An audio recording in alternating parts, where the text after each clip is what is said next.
Spend some time today to talk about the value of human life. There is no value to human life. Now that I have your attention, to be more precise, human life to a certain limit is expendable. We are self-perpetuating yet self-destructive, adaptable yet flawed, and always resource-intensive. We are endless consumers of resources. But most relevant to our research here is one undeniable fact, that human life is abundant. Overpopulation of any colonized world is a given. Through the lens of cold objectivity, it is irresponsible to say that all individuals on such worlds are actually indispensable. Millions of humans die across the colonized world every day by any number of causes.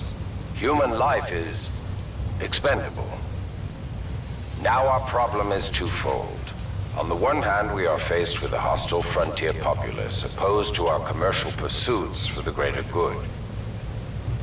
And on the other hand, there is a never-ending cry for natural resources, demanded of us by the greater populations of the core systems.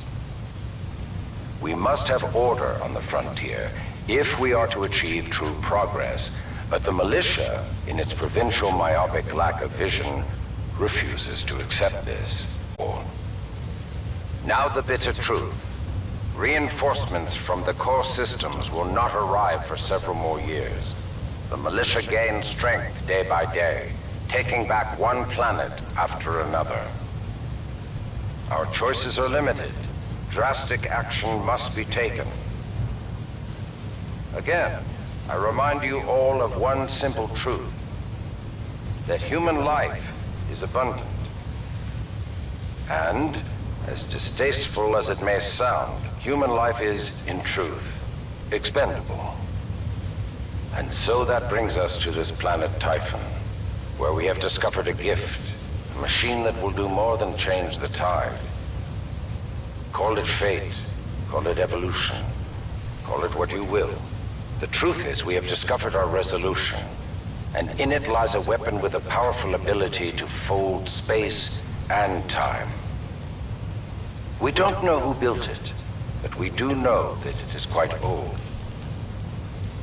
And most importantly, we have learned enough to bring it to life.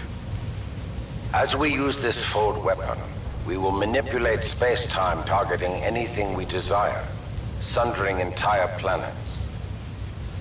Our restoration efforts in the mountains are nearly complete, but one task remains.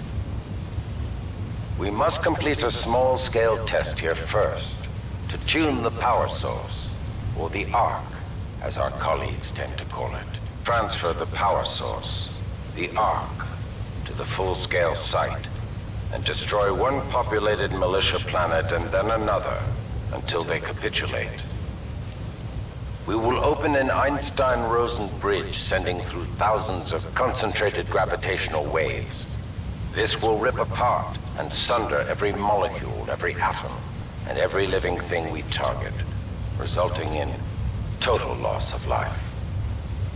But lest we lose sight of the bigger picture, remember, those losses are ultimately replaceable by the inexorable march of human reproduction.